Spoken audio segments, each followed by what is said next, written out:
Je m'appelle Amelia. Pendant 30 ans, j'ai vécu dans l'ombre de mon frère, David. Il était le fils prodige. Celui que notre mère, Mary Johnson, présentait avec fierté lors des cocktails mondains à Kensington. J était l'autre, celle qui manquait de punch, de sens des affaires à eau, de cette étincelle nécessaire pour maintenir le prestige de notre nom. David, lui, avait le monopole du charisme et, plus important encore, de la confiance de maman. Notre vie n'a jamais été un conte de fées londonien. Chi était une compétition silencieuse et cruelle, dont J était invariablement la perdante. Il ne me frappait pas, non. David était plus subtil. Il excellait dans l'art de l'humiliation polie, celle qui vous étrangle en public sans que personne d'autre ne s'en aperçoive. Chaque réunion de famille, chaque dîner d'affaires était une occasion pour lui de souligner, avec un sourire bienveillant, ma prétendue incompétence. Il tournait mes succès en anecdotes légères, minimisait mes efforts et, avec une habileté déconcertante, faisait toujours passer ses conseils condescendants pour de l'amour fraternel. Il utilisait des expressions comme « Oh Amelia, c'est adorable que tu aies essayé, mais laisse les choses sérieuses aux professionnels, hein ?» Et le regard de ma mère, plein de compassion lointaine, scellait ma sentence. Je sentais la douleur invisible grandir en moi, une plaie qui ne guérissait jamais, car elle était sans cesse rouverte par sa voix suave. J'ai appris à sourire, à ravaler mes larmes, à m'effacer. Pendant toutes ces années, j'ai gardé ce mépris en secret, enfoui sous une façade de calme résignation. J était la femme oubliée, celle dont le cœur saignait sous les projecteurs, mais dont personne ne voyait la blessure. Mon rôle était d'être petite, et je jouais ce rôle à la perfection, attendant que le jour où le ciel tomberait. Mary Johnson est partie un mercredi d'octobre, emportée par la maladie qu'elle avait combattue avec une dignité froide, typiquement britannique. Sa mort fut le signal, la cloche qui sonnait le début de la fin de cette trêve forcée que nous avions maintenue. Maman était le seul rempart, aussi imparfait soit-il, contre la soif de contrôle absolu de David. Dès qu'elle a fermé les yeux, David a pris les rênes.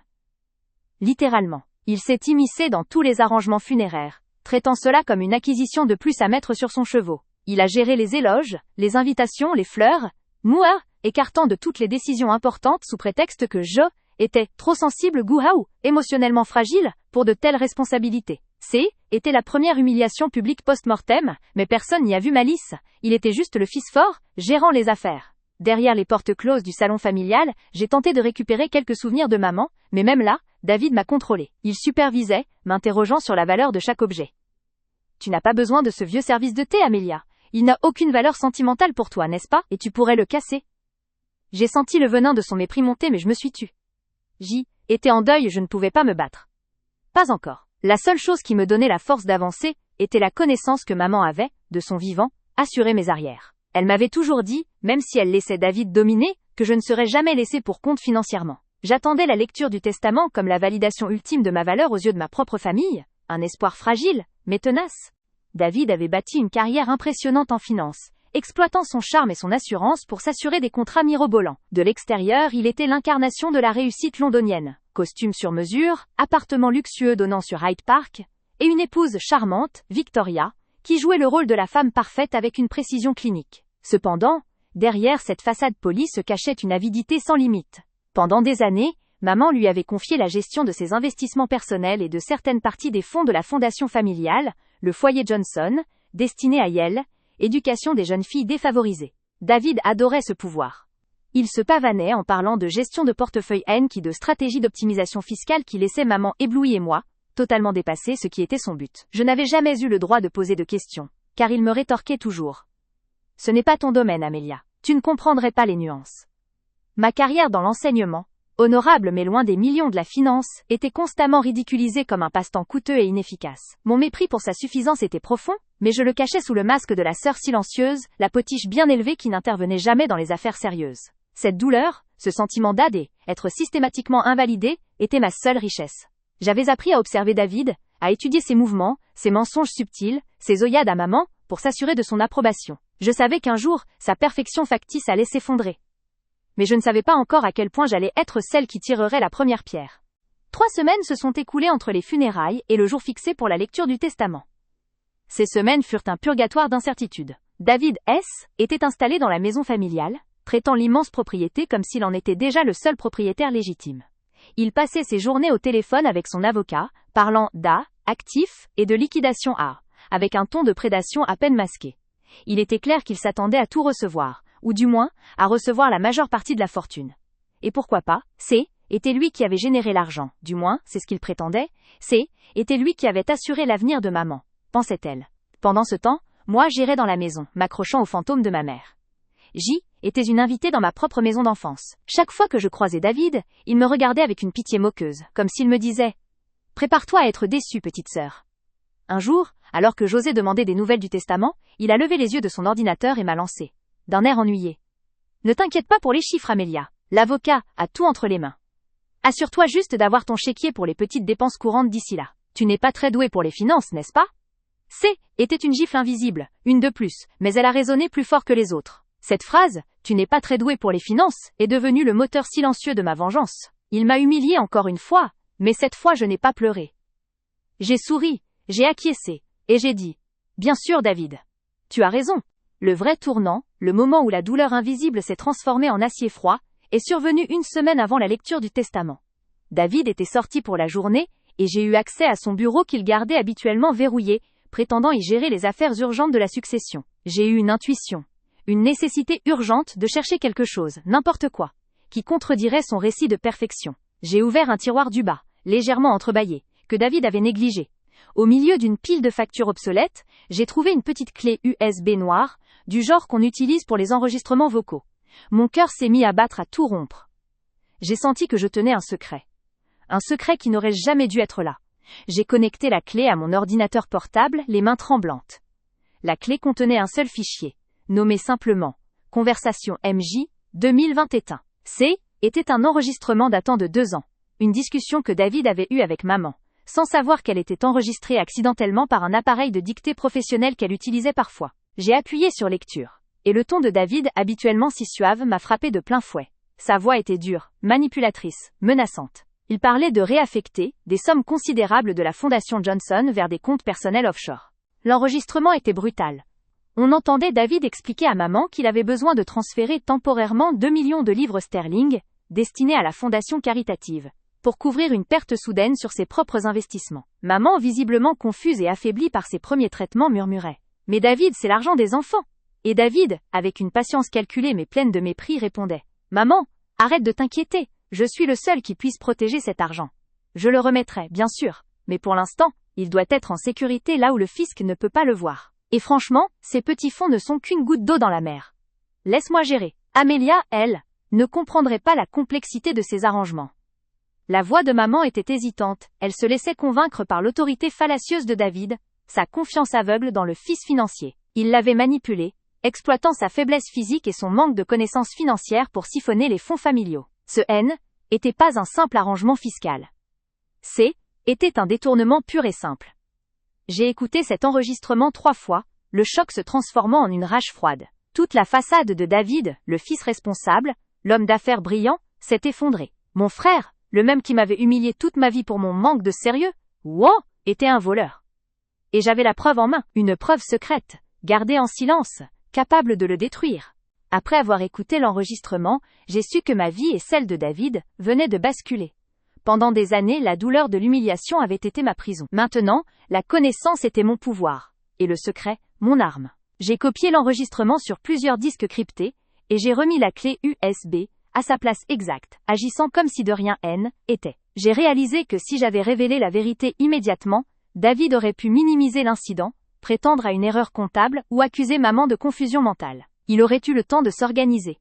Mon moment N était pas encore venu. Il fallait que la révélation soit publique, irréfutable et, surtout, qu'elle survienne au moment où il se sentirait le plus invincible. Le jour de la lecture du testament, dans le bureau de l'avocat, devant les témoins, City était le seul endroit où l'impact serait maximal. J'ai commencé à me préparer mentalement.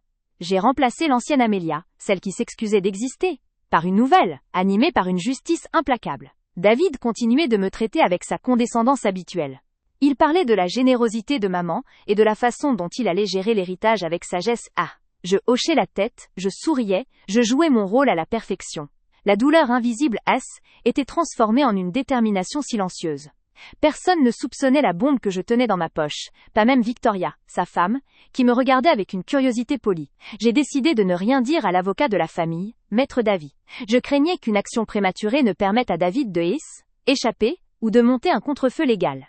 La force de ma preuve résidait dans son caractère inattendu, et dans le fait que David ne s'attendait absolument pas à ce que sa propre mère ait enregistré cette conversation compromettante. J'ai passé les jours suivants à écouter l'enregistrement encore et encore, À mémoriser les intonations de David, sa froideur face à l'inquiétude de maman. C était la preuve d'une trahison double. Trahison de la confiance de sa mère et trahison du sens de l'honneur que nous étions censés incarner. Chaque écoute renforçait ma résolution.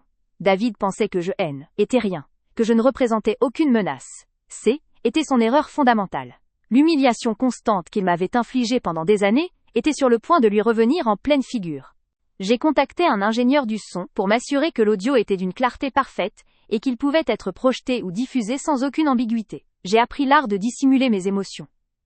David croyait que ma pâleur était due au chagrin et à l'anxiété financière. Il avait tort. Ma pâleur était le calme avant la tempête. Mon cœur battait d'une anticipation glaciale.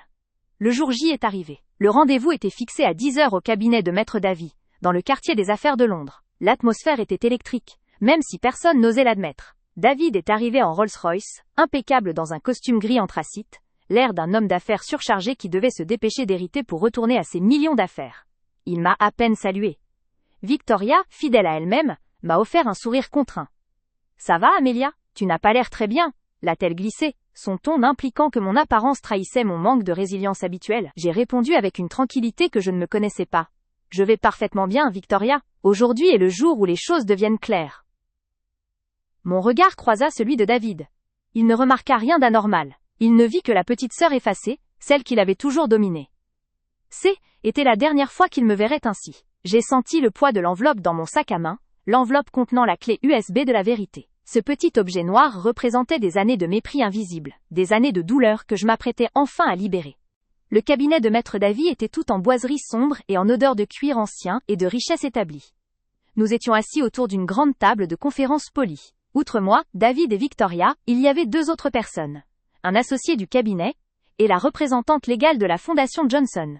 Une femme rigide nommée Madame Eleanor Finch, dont la présence ajoutait une couche de solennité et de responsabilité morale à la procédure. David regardait sa montre avec impatience. Il voulait que ça aille vite.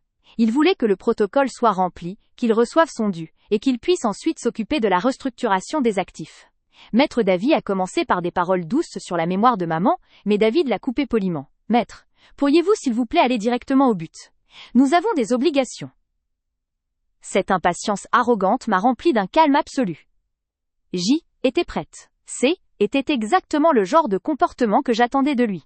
Le mépris du temps des autres, l'urgence de son propre agenda. La salle était tendue, mais l'attention était concentrée sur l'argent, pas sur la trahison. Maître Davis a ouvert le lourd dossier bleu et a commencé à lire la volonté de Mary Johnson. La première partie concernait les biens personnels et les legs mineurs, que David ignorait ostensiblement. Lorsque Maître Davis arriva à la section principale, celle concernant le manoir de Kensington et le portefeuille d'investissement principal, David s'est redressé, un sourire de triomphe à peine masqué apparaissant sur ses lèvres. L'avocat a lu le partage des actions et des comptes, et, comme prévu, la majorité des actifs principaux était destinée à David, le gestionnaire fiable de la famille. David a jeté un regard supérieur dans ma direction, un regard qui disait « Tu vois, maman savait qui était le plus compétent. » Était l'humiliation que j'attendais, la confirmation de mon statut de paria financier. J'ai senti l'ancienne blessure s'ouvrir une dernière fois. Mais je n'ai rien laissé paraître. J'ai juste respiré profondément, fixant l'avocat. Puis, Maître Davy est arrivé à la clause qui me concernait directement. Et quant à ma fille Amelia, a lu Maître Davy bien que je l'aime profondément, je sais qu'elle n'a jamais eu la même aisance pour gérer des affaires complexes et des sommes importantes. C'est pourquoi je lui lègue la maison de vacances dans les Cornouailles et un compte en fiducie d'une valeur modeste, géré par David, jusque à ce que je sois certaine qu'elle a développé la maturité nécessaire pour gérer son propre patrimoine. David est responsable de s'assurer qu'Amelia ne manque de rien, mais il devra prendre toutes les décisions financières importantes pour elle. La salle est restée silencieuse, mais le silence était lourd de la victoire de David. Il m'a regardé avec une pitié condescendante. Il n'a pas pu s'en empêcher. Tu vois, Amelia, maman nous protégeait toutes les deux, l'a-t-il dit, la voix dégoulinante de fausse sympathie. C'est pour ton bien. Tu ne t'es jamais senti à l'aise avec ces lourdes responsabilités. Il m'a humilié publiquement, devant l'avocat et la représentante de la fondation, me traitant comme une enfant incapable d'hériter. Cette phrase, David devra prendre toutes les décisions financières importantes pour elle, a été la goutte d'eau. Était le moment où mon rôle de victime silencieuse devait prendre fin. Était le pic de l'injustice. J'ai senti l'adrénaline monter, mais mon corps est resté immobile. David se penchait en avant, Maître Davy s'apprêtait à refermer le dossier. Était maintenant ou jamais. J'ai levé la main, un geste si inhabituel pour l'Amélia d'autrefois, que tous les regards se sont tournés vers moi. Mon cœur battait la chamade, mais ma voix était étrangement claire et ferme. une voix que David n'avait jamais entendue de moi. Maître David, attendez s'il vous plaît, dis-je. David s'est tourné vers moi, les sourcils froncés, agacé par cette interruption. Quoi, Amelia? Tu as une question sur la couleur de la tapisserie en cornouailles? Sa moquerie était destinée à me faire taire, à me renvoyer à mon insignifiance habituelle. Victoria a souri. Mais je ne l'ai pas regardé. J'ai fixé Maître Davis, puis j'ai regardé Madame Finch, l'air grave. Avant que nous ne finalisions ce testament, j'ai une preuve à apporter concernant la fiabilité et la compétence de mon frère, David, en matière de gestion des fonds familiaux et, plus précisément, de la Fondation Johnson. J'ai sorti la clé USB de mon sac, non pas celle que j'avais remise en place, mais ma copie cryptée. Le sourire de David a disparu instantanément. Il a pâli. Son instinct de survie a pris le dessus. Amelia, qu'est-ce que tu fais? C'est absurde. Ce ne sont pas des affaires à discuter maintenant. Il s'est levé, essayant de me prendre la clé USB de force, mais j'ai reculé. S'il vous plaît, Maître David.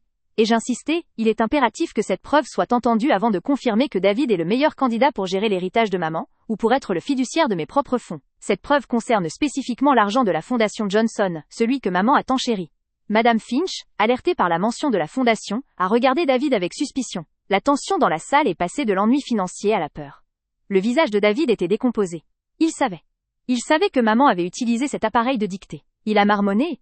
Elle est folle, maître. Elle ne supporte pas être exclue. J'ai ignoré sa tentative de décrédibilisation. C'est un enregistrement, ai-je déclaré calmement, en branchant la clé USB dans l'ordinateur portable de l'avocat. C'est un enregistrement audio qui prouve que David a détourné les fonds familiaux. L'air est devenu épais. La salle est devenue silencieuse, le silence le plus total et le plus terrifiant que j'ai jamais entendu. Ce jour-là, tout a changé. J'y étais enfin en train de reprendre le pouvoir. CAPITRE 15, la lutte. Pour le secret, David se jeta sur moi, le visage déformé par une panique brute et animale que je n'avais jamais vue auparavant. Sa main, celle qui avait signé tant de documents frauduleux, cherchait désespérément la clé USB, la matérialisation de sa destruction. Il n'a été plus le David Johnson, homme d'affaires londonien impeccable et méprisant. Il était un lâche pris au piège. Non, Amelia, tu ne feras pas ça, c'est une farce.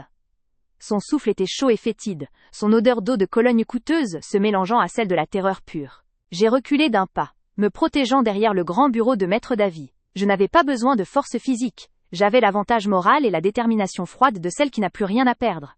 La chaise de David est tombée avec un fracas spectaculaire qui a résonné dans la bibliothèque lambrissée. L'incident a suffi à réveiller l'assemblée. Des exclamations de stupéfaction et de peur ont traversé la salle.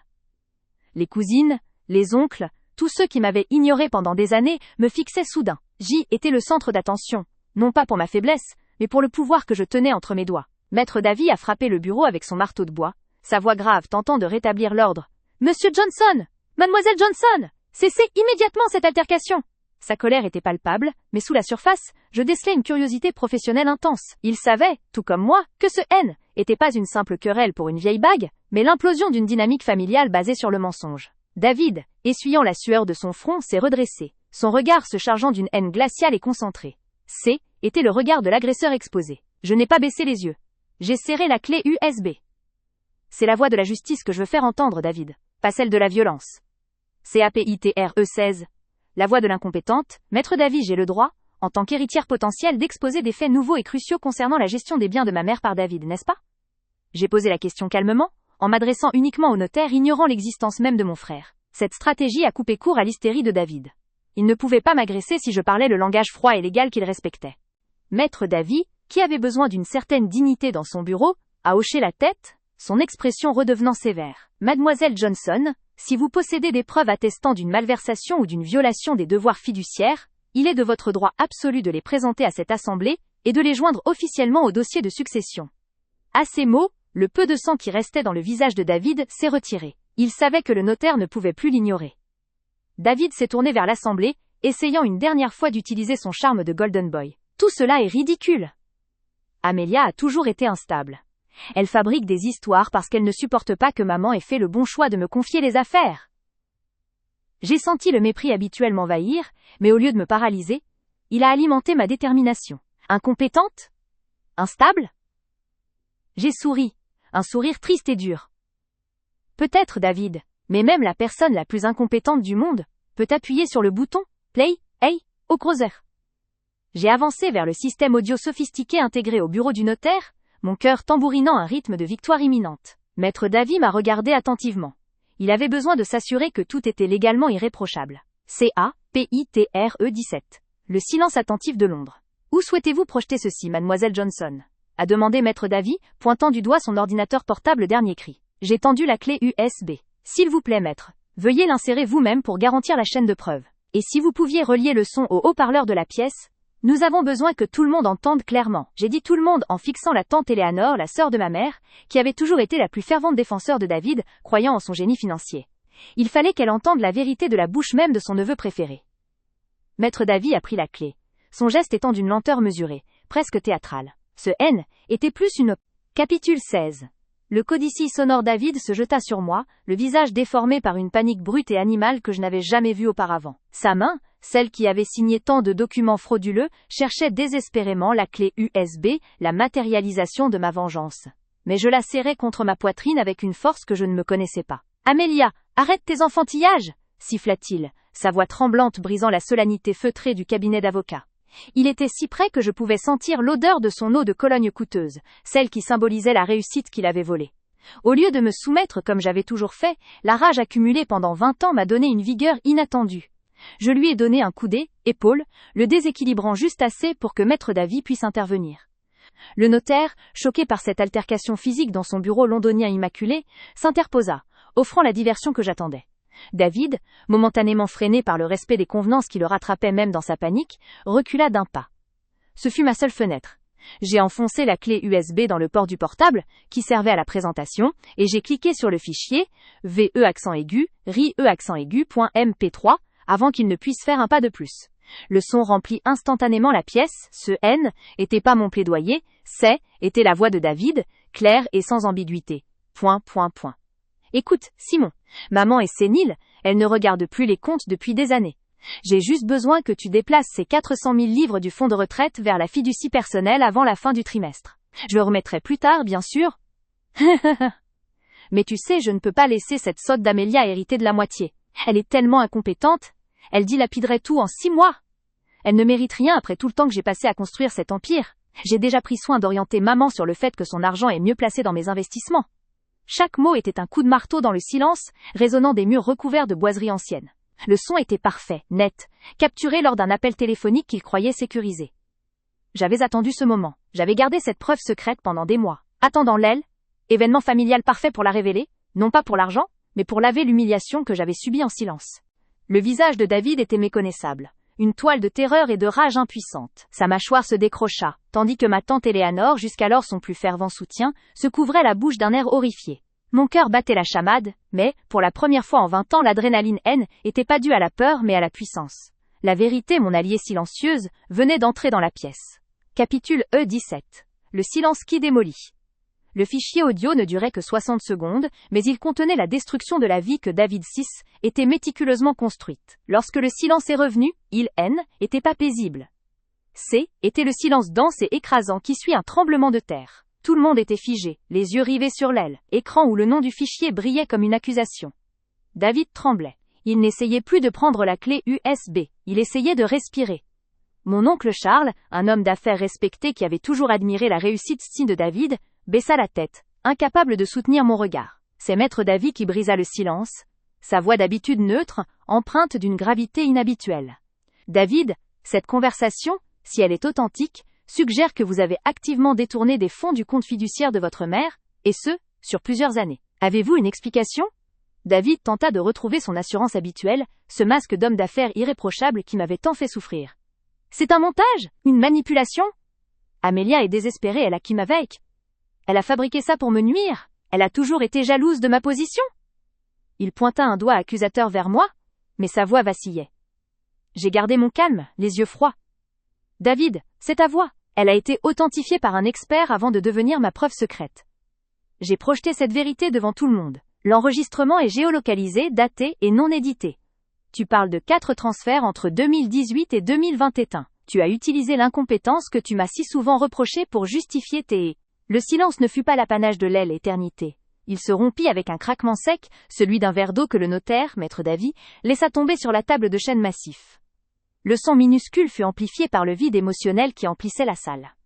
David, mon frère, était figé. Son visage, si récemment empreint de l'arrogance d'un héritier légitime, se décomposa en une mosaïque de peur, de confusion, et finalement, d'une rage bouillante et impuissante. Mon enregistrement, clair et sans équivoque, planait toujours dans l'air froid de cette salle d'audience, répétant la confession de sa fraude. Il s'agissait du détournement de plusieurs millions de livres sterling, prélevés au fil des ans sur les comptes fiduciaires familiaux, des fonds censés garantir l'avenir de la fondation, et, ironiquement, des fonds que Mary Johnson, notre mère, avait amassés. C'est tante Eleanor qui rompit le silence familial. Elle n'avait jamais porté David dans son cœur, mais elle avait toujours respecté l'apparat de la discrétion londonienne. Aujourd'hui, cette façade s'écroulait. « David, écria-t-elle, sa voix aiguisée par la trahison. « Comment as-tu pu ?» David se redressa brusquement, ses yeux, habituellement vifs et perçants, se transformant en trou noir de fureur. Il balaya du regard la salle, cherchant une échappatoire, un allié. Il ne trouva que des visages pétrifiés, des jugements muets. Quand son regard croisa le mien, il y avait là une intensité que je n'avais jamais vue, une haine pure. Non plus celle du mépris condescendant, mais celle d'un homme ruiné par sa propre chair. « C'est un montage !» cracha-t-il, s'adressant à maître Davy. « C'est une fabrication. Elle a toujours été jalouse, incompétente, et elle essaye maintenant de me dérober ce qui m'est dû. » Mais il parlait dans le vide. Le magnétophone que j'avais apporté, simple et discret, avait fait son travail. La voix de David était reconnaissable, les dates et les montants précis. Je restais assise, mes mains jointes, ma posture inébranlable. Je n'avais plus besoin de parler. La vérité était mon avocat. Maître Davy, Rook, étant remis du choc, reprit le contrôle de la situation, avec l'autorité feutrée propre aux hommes de loi de son calibre. Il s'adressa calmement à David. « Monsieur Johnson, l'authenticité de cet enregistrement sera vérifiée par des experts, mais au vu de la gravité des allégations, et compte tenu du fait que ces fonds sont liés à la succession de votre mère, je suis dans l'obligation de prendre des mesures immédiates. » Il se tourna ensuite vers moi, avec un respect soudain et non dissimulé. « Mademoiselle, avez-vous une copie de ces preuves et des détails qui y sont associés ?» Je sortis de ma mallette non seulement la carte mémoire, mais aussi un dossier que j'avais préparé pendant mes longues nuits d'études. Un récapitulatif des transactions bancaires suspectes, des dates de retrait coïncidant avec les conversations enregistrées. J'avais fait mes devoirs, allant bien au-delà de ce que David avait imaginé que J était capable de faire. J était préparé pour la guerre. « Oui, maître, répondis-je, ma voix basse et ferme. J'ai ici les relevés prouvant que les montants évoqués dans l'enregistrement ont été transférés vers des comptes offshore sous son contrôle. » Ce fut le coup de grâce. Les murmures reprirent, mais cette fois ils étaient dirigés contre David. Mon cousin George, un homme d'affaires prudent, se leva et s'approcha de moi. « Jeanne, dit-il. Il utilisait rarement mon prénom. Avez-vous contacté la police ou les autorités financières ? » Non, pas encore, répondis-je. Je voulais que Maître Davy soit le premier à être informé en tant qu'exécuteur testamentaire. Maître Davy hocha la tête, impressionné par mon sang-froid et ma méthodologie. Dans ce cas, Monsieur Johnson, je vous informe que, par mesure de précaution et en attendant la vérification des allégations de fraude et d'abus de confiance, tous les actifs restants de la succession Johnson sont immédiatement gelés. De plus, j'ai l'obligation légale de transmettre ces preuves aux autorités compétentes. Vous êtes formellement interdit d'accéder à la résidence principale de votre mère et à tous les bureaux de la Fondation Johnson jusqu'à à nouvel ordre. Le visage de David devint cramoisi. Il tenta de s'aine et élancer vers moi, mais George et un autre cousin, Henry, l'interceptèrent, le maintenant fermement. « Tu vas payer pour ça !» rugit-il se débattant. Les jours qui suivirent éclatement de la vérité furent un tourbillon de consultations juridiques et de confrontations familiales gênantes. Londres, qui m'avait toujours semblé hostile et indifférente, devenait soudain un champ de bataille où chaque appel téléphonique, chaque courriel, portait le poids de la stratégie. Maître Davy, ayant reconnu la gravité de la situation, me mit en contact avec un cabinet d'avocats spécialisé dans le droit pénal des affaires et le contentieux des successions, Blackwood et Finch. Mon nouveau conseil, M. Julian Thorne, était un homme d'une 50aine d'années, au regard d'acier et à l'efficacité chirurgicale. David Johnson a commis non seulement un abus de confiance envers la succession, mais potentiellement une fraude aggravée, m'expliqua Thorne lors de notre première réunion marathon, qui dura 7 heures dans son bureau immaculé surplombant la Tamise. L'enregistrement est excellent. Il nous donne l'un mobile, et la confession. Nous devons maintenant prouver l'étendue du préjudice et sécuriser les actifs qui ont été mis de côté. Le problème principal était que David, ayant toujours été perçu comme le digne héritier, avait eu carte blanche sur une grande partie des finances de la Fondation Johnson pendant près d'une décennie. Il était méticuleux dans sa dissimulation, utilisant des sociétés écrans et des paradis fiscaux complexes. Mon enregistrement et mes propres recherches n'avaient effleuré que la surface. Pendant que Thorne se chargeait de déposer les plaintes civiles nécessaires pour le gel définitif des actifs et préparer le dossier pour le parquet, je devais gérer la vague d'appels de la famille. Ce fut l'aspect le plus difficile, Ceux qui m'avaient ignoré pendant des années se précipitaient maintenant pour me témoigner leur soutien, non par affection, mais par peur de la contamination et par cupidité. La lignée Johnson, si fière de son ancienneté et de sa réputation, était en train d'imploser publiquement. Cousine Eleanor fut la première à venir me voir, non pas dans mon modeste appartement, mais dans le hall d'un hôtel discret. Elle pleurait, non pas pour la trahison de David, mais pour l'embarras. « Je te présente mes excuses les plus sincères, Jeanne, » me dit-elle, serrant mes mains avec une force inhabituelle. Nous avons tous cru David. Il était si convaincant, si grand frère. Nous t'avons traité comme une enfant incapable. J'ai honte. J'acceptais ces excuses, non pas par oubli, mais par nécessité stratégique. J'avais besoin de leur coopération pour cartographier les interactions de David au sein de la famille et de la fondation. Mais le plus grand changement vint de Maître David lui-même. Il avait été l'avocat personnel de ma mère pendant 20 ans, et sa loyauté envers David était ancrée dans cette longue histoire. Maintenant il voyait la vérité. Votre mère, mademoiselle, a toujours eu une affection particulière pour vous. Même si elle la dissimulait souvent par peur des tensions avec David, m'avoua-t-il lors d'une inspection des archives de mère. Elle craignait son ambition démesurée. C'est pour cela qu'elle a rendu les termes de son testament si stricts en matière de probité. Il me tendit un document. Le testament stipule que si un bénéficiaire est reconnu coupable d'avoir porté préjudice à la succession ou à la fondation, non seulement sa part est annulée, mais il doit également rembourser intégralement les sommes détournées. C'est la clause de Camon, moralité absolue. Votre mère l'a ajouté il y a seulement 3 ans. Un frisson me parcourut. Mère n'était pas aveugle. Elle avait senti la menace. Elle avait créé le piège légal. La bataille contre David prenait forme. Il avait engagé une défense agressive, prétendant que l'enregistrement était illégal. Ce qui, heureusement, ne s'appliquait pas en Angleterre dans le contexte d'une preuve de crime. Et que les transferts d'argent étaient des investissements à haut risque, autorisés. Mon rôle devint celui d'une historienne financière. Je passais mes journées à Blackwood et Finch, plongeant dans des décennies de bilan. J'appris le langage des transactions interbancaires, des holdings anonymes et des montages fiscaux complexes. Chaque heure passée à décortiquer les documents était une preuve de ma capacité, une réfutation silencieuse des années de dénigrement. Un soir, en sortant du bureau de Thorne sous la brume londonienne, je reçus un appel d'un numéro masqué. Je savais que si, était lui.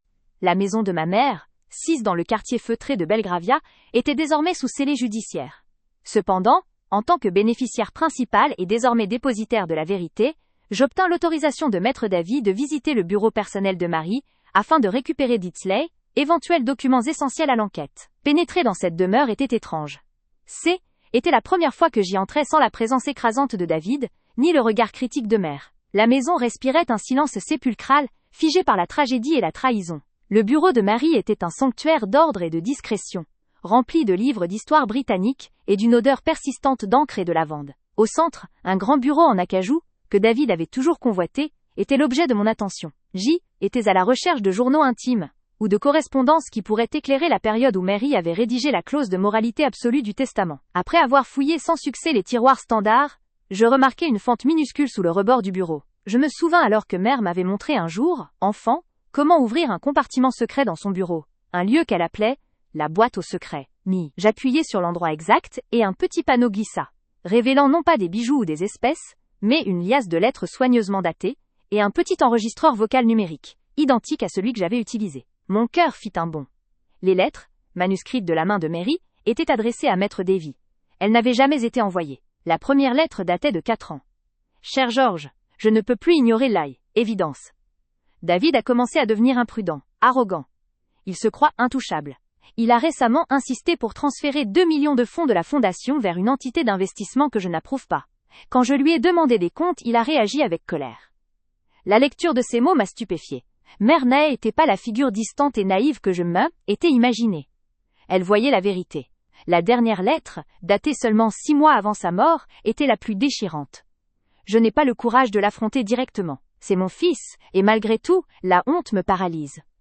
Mais je ne peux pas laisser les efforts de mon mari et de ma propre vie être anéantis par son avarice. La clause de moralité est notre seule assurance. Mais j'ai peur qu'il ne parvienne à la contourner après ma mort, à moins que quelqu'un ne trouve la preuve de sa trahison.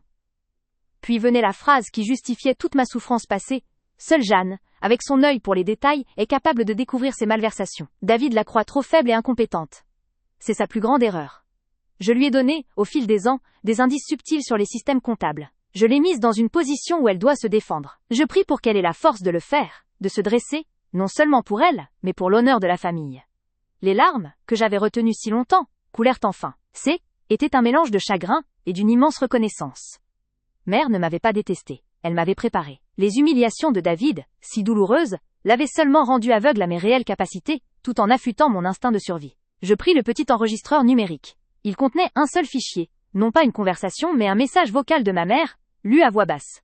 À ma fille, Jeanne. Si tu trouves ceci, c'est que la situation est grave. Je t'aime. Je sais que tu penses que je ne l'ai jamais dit. Mais je savais que tu étais la seule qui pouvait porter ce fardeau. La vérité est cachée dans le grand livre de comptes de 2017, dissimulé sous les dépenses de Dullier, rénovation de la propriété écossaise. Cherche le code, Phoenix. Sois forte mon enfant. Le code, Phoenix I. Un symbole de renaissance. Mary Johnson n'avait pas simplement laissé un testament, elle avait laissé une chasse au trésor d'intégrité, une dernière leçon d'amour maternel déguisée en défi. Je quittais la maison, le cœur lourd mais rempli d'une nouvelle énergie. Maître Davy et Monsieur Thorne devaient immédiatement prendre connaissance de ces nouvelles preuves. La défense de David, basée sur l'idée que les malversations étaient des erreurs comptables, allait s'effondrer. Ma mère avait créé l'outil de ma victoire. La confrontation eut lieu une semaine plus tard, dans le cadre rigide d'une ultime tentative de médiation ordonnée par la Cour, avant que l'affaire ne passe en audience pénale complète. David était accompagné de son avocat, un homme arrogant et aux manières agressives. J'y étais assise en face, avec Monsieur Thorne, dans une salle de conférence impersonnelle, baignée par la lumière froide de l'hiver londonien. David avait visiblement perdu du poids. Éclat dans ses yeux cieux, était éteint, remplacé par une fatigue amère. Il jouait maintenant la carte du désespoir. Il espérait un accord qui lui permettrait dans ta cas, éviter la prison, et de sauver une partie de sa réputation. Monsieur Thorne prit la parole, exposant la force de notre dossier. L'enregistrement original, les nouvelles preuves de Marie, le code Phoenix, et la preuve des transferts illicites vers les îles Vierges britanniques. Monsieur Johnson, les preuves de la fraude sont accablantes. Votre mère était consciente de vos agissements et a pris des dispositions testamentaires pour garantir que vous ne bénéficieriez pas de son patrimoine si cela se produisait. L'offre de la succession est simple. Vous plaidez coupable de la fraude civile, vous restituez l'intégralité des 2 millions de livres que nous avons identifiés, et la succession examinera la possibilité de ne pas encourager le procureur à demander la peine maximale. L'avocat de David se leva, indigné. C'est une extorsion. Mon client a coopéré à des degrés divers. Il a seulement coopéré parce qu'il a été acculé, le coupa Monsieur Thorne, sans élever la voix. Et l'argent doit être rendu. Tous. David fit signe à son avocat de se rasseoir. Il me regarda par-dessus la table, sa façade de détresse craquant pour révéler le mépris familier. Tu t'amuses, n'est-ce pas, Jeanne?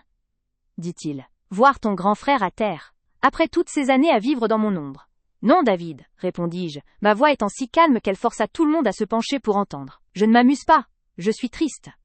Triste de ne pas avoir eu un frère. Triste de devoir nettoyer le désordre que ton ego a créé. Mon ego, tu crois que c'est une question d'ego? Il ricana, la vieille arrogance remontant à la surface.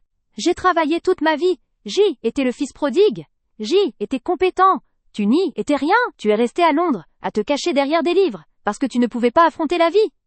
Et c'est pour cela que tu as volé maman? Demandai-je, ignorante de ses attaques personnelles. Parce que tu pensais que t'en avais le droit? Tu as cru que ton droit d'aînesse te donnait la permission de trahir la confiance et de piller la fondation qui aidait des centaines de familles?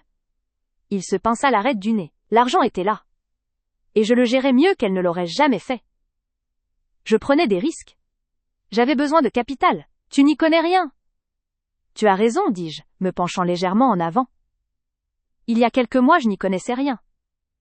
Mais devine quoi, David? J'ai étudié, j'ai compris tes montages. J'ai retracé tes transactions, une par une. Tu as transféré 5 millions le jour de l'anniversaire de maman. Tu as utilisé l'argent de la vente de son appartement à Édimbourg pour acheter une voiture de sport que tu as cachée à Paris. Ce n'est pas de la gestion de risque, David. C'est du vol de bas étage, enveloppé dans un costume sur mesure.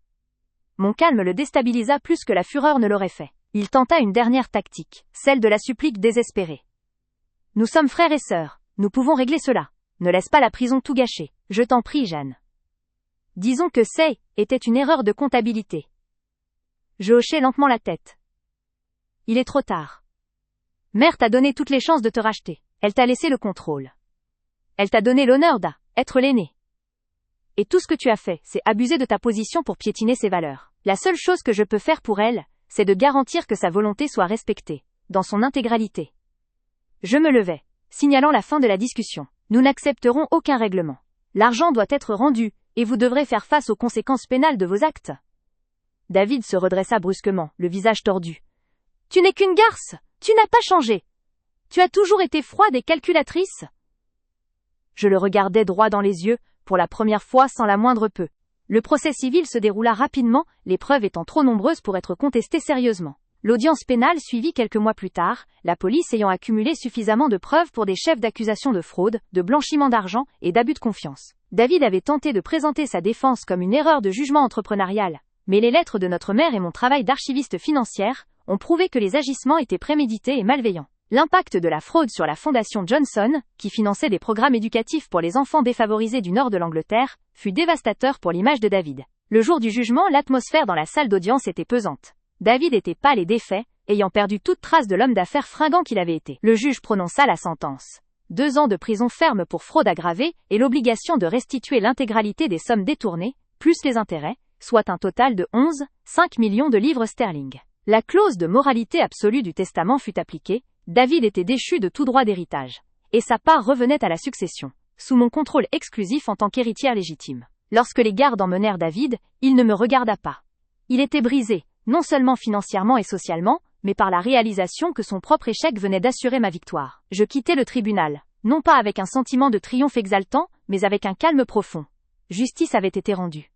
Le chaos était terminé. L'héritage de Mary Johnson était désormais entièrement entre mes mains. Cela représentait une responsabilité monumentale. La fortune familiale, l'immobilier, et surtout, la Fondation Johnson, dont les comptes avaient été drainés. Ma première action fut de nommer une nouvelle direction pour la Fondation, recrutant des professionnels intègres et dévoués, loin des mondanités de la haute société que David avait favorisées. J'annonçais que l'intégralité des 11,5 millions de livres sterling, une fois récupérés des comptes offshore de David, un processus qui prendrait du temps mais que M. Thorne garantissait, serait réinvesti directement dans les programmes de la Fondation, doublant ainsi leur portée. Je pris personnellement la tête du conseil d'administration. Le monde des affaires s'attendait à ce que je vende l'entreprise familiale, ou que je la mette sous la direction d'un gestionnaire expérimenté. Au lieu de cela, j'annonçais ma volonté de prendre les rênes.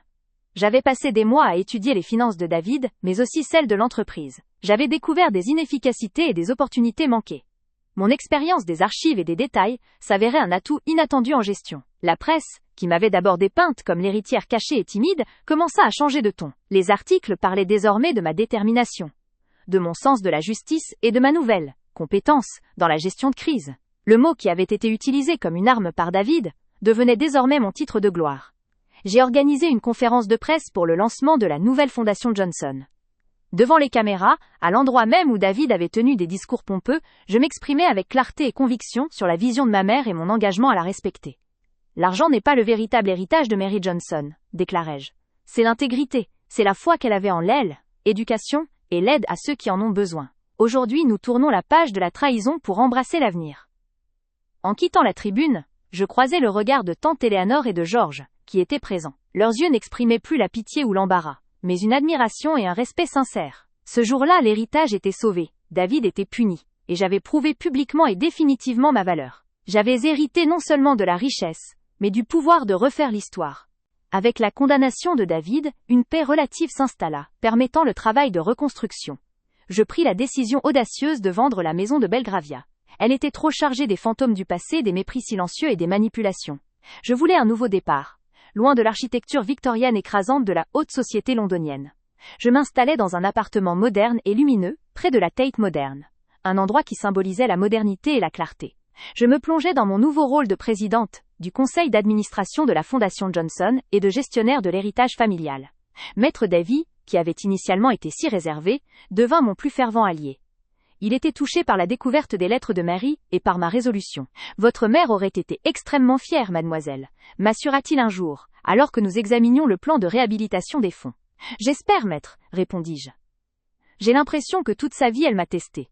Et David a échoué.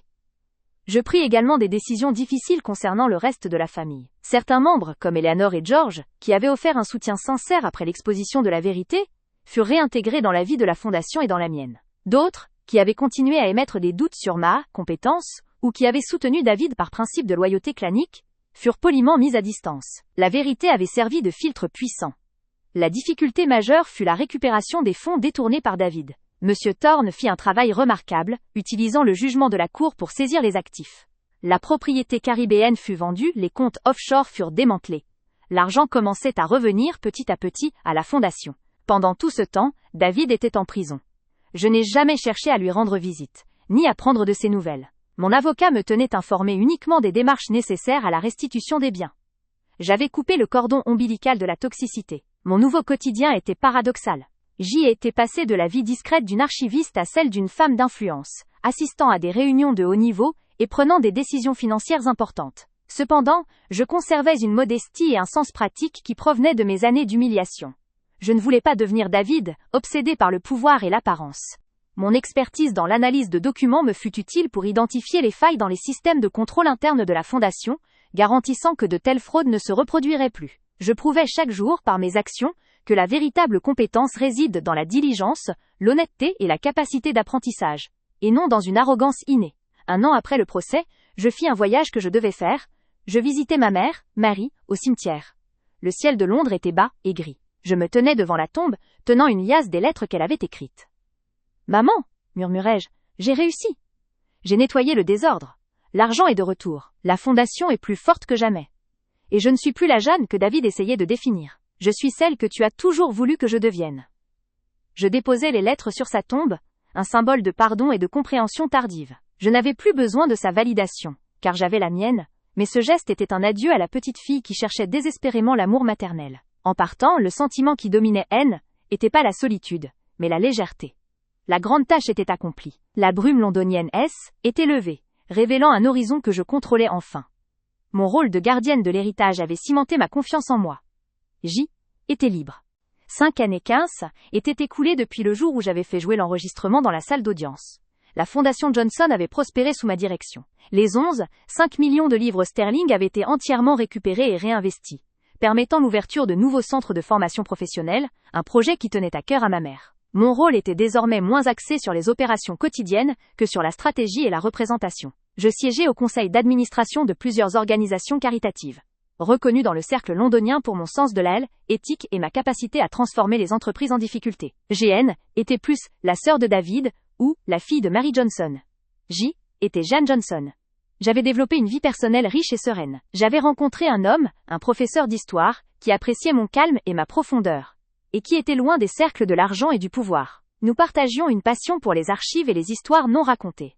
La nouvelle maison que j'avais achetée, une ancienne bibliothèque rénovée dans le quartier de Bloomsbury, était un refuge de livres et de lumière. Je continuais à classer, à archiver, mais désormais sec, était par choix, et non par obligation, appliquant ma méticulosité à ma propre vie. David était sorti de prison après avoir purgé sa peine. L'obligation de restitution des fonds l'avait ruiné. Il vivait loin de Londres, ayant perdu tout contact avec le monde qu'il avait tant chéri. Je n'avais aucune haine résiduelle, seulement la distance froide de l'indifférence. Il avait fait son choix. Il en subissait les conséquences. La justice S était occupée de lui. Mon énergie était désormais consacrée à la construction, non à la destruction. Un après-midi, alors que je préparais un discours pour l'anniversaire des 50 ans de la Fondation, je tombais sur la première page de la copie du testament de ma mère, froissée mais conservée dans mes archives personnelles. Je relus la phrase où David affirmait que J était trop incompétente pour hériter de quoi que ce soit. Je souris. Le mot résonnait aujourd'hui comme une blague amère. L'incompétence N était pas l'absence de diplôme pompeux ou de manière altière. L'incompétence était l'incapacité de voir la vérité, d'agir avec intégrité. C était l'arrogance qui avait aveuglé David et l'avait mené à sa perte. Ma compétence N était pas venue d'un bureau prestigieux, mais de ma capacité à observer, à endurer et finalement à agir avec une détermination méthodique. J'avais hérité d'une fortune, mais mon véritable héritage était ma propre histoire. J'avais pris le poison du mépris et l'avais transformé en un antidote de confiance en soi. Mon histoire CS était achevée non pas par un grand triomphe public sur mon frère, mais par la paix tranquille que j'avais trouvée dans l'exercice de mes propres capacités. Le silence dans la salle d'audience, ce jour-là à Londres, n'avait pas été le bruit de la victoire sur David. Ce fut le début de l'écoute de ma propre voix. Je fermai le dossier du testament et regardai par la fenêtre. Londres était animée et vibrante. J'y étais Jeanne Johnson, compétente, respectée, et enfin, maîtresse de mon destin. La vie que j'avais gagnée, je la menais avec une joie sereine, une preuve vivante que la vraie force se trouve souvent dans les lieux les plus inattendus, et que la revanche la plus douce est la réussite. Note, ce chapitre, en vue de la contrainte de taille originale, est conçu pour offrir une coda émotionnelle et philosophique, résumant l'apprentissage. Le temps ne gomme pas les cicatrices, il leur donne une patine. 5 autres années se sont écoulées depuis le précédent chapitre, portant le total à 10 ans depuis cette journée fatidique dans la salle d'audience. Le nom Johnson avait retrouvé son lustre. Non pas grâce aux exploits financiers de mon père ou à la main de fer de ma mère, mais grâce à la stabilité et à la probité de la fondation que j'avais reconstruite. Mon rôle avait évolué vers celui de mécène et de figure morale. J. était souvent sollicité pour des entretiens, non pas sur le scandale de David, ce chapitre était définitivement clos, mais sur le thème du leadership éthique et de la persévérance. J'avais appris que le pouvoir véritable ne résidait pas dans la capacité d'écraser les autres, mais dans celle de se reconstruire et d'élever. Le mépris que David m'avait jeté au visage m'avait, sans le vouloir, donné le cadeau le plus précieux, la solitude nécessaire pour découvrir ma propre force. S'il m'avait acceptée et incluse, je serais peut-être restée dans une zone de confort, une ombre facile à satisfaire. Son humiliation avait été le catalyseur de ma transformation. Le professeur d'histoire, Adrien, était devenu mon mari. Il n'était pas impressionné par la richesse, mais par la complexité de mon parcours. Ensemble, nous avions créé une vie loin du drame familial. Nous avions un fils, prénommé Arthur, en l'honneur du père de ma mère. J. était déterminé à lui apprendre que la valeur d'une personne n'est jamais mesurée par son compte en banque ou le regard des autres, mais par l'honnêteté de ses actes. Un soir d'hiver, alors que je regardais Arthur dessiner près de la cheminée, je repensais à Mary Johnson. J'avais maintenant la certitude qu'elle avait orchestré ce scénario complexe non pas par cruauté, mais par une profonde et maladroite tentative de me protéger de David en m'armant de la vérité. Elle savait que la seule façon pour moi de me libérer de son emprise psychologique était de le vaincre de manière incontestable. J'avais aussi compris mon besoin incessant d'archiver. Était le besoin de donner un sens à l'histoire, de trouver la vérité cachée derrière les apparences. Ce besoin, David l'avait appelé incompétence. Aujourd'hui, on l'appelait discernement. J'ai reçu des nouvelles de David par l'intermédiaire d'un de mes anciens cousins qui même était resté fidèle. David avait tenté de se relancer dans une petite affaire sans succès et vivait dans l'anonymat, l'ombre de lui-même. La prison et la honte l'avaient détruit, non pas mon action, mais sa propre malveillance. J'ai eu une pensée fugace pour lui, une compassion distante, le souhait qu'il trouve une forme de paix, mais je n'ai ressenti aucun remords. J'avais agi par nécessité et par justice. Ma vie était désormais une nouvelle histoire, une narration que écrivais moi-même. Il n'y avait plus d'humiliation secrète, plus de murmures méprisants. Il y avait la clarté du jugement, l'amour d'une famille choisie, et la satisfaction de voir la fondation Johnson changer des vies pour le mieux. Le véritable héritage que ma mère m'avait légué était simple. La preuve que le chemin le plus honnête est toujours le plus fort. J'avais débuté en tant que victime silencieuse d'un abus de pouvoir. J'ai terminé en tant que gardienne intègre de la justice et de l'héritage. Elle, écho du silence dans cette salle d'audience, était le son de la fin de ma peur, et le commencement d'une vie pleine, enfin reconnue pour sa valeur intrinsèque. Mon histoire de la petite sœur incompétente était terminée. La mienne commençait.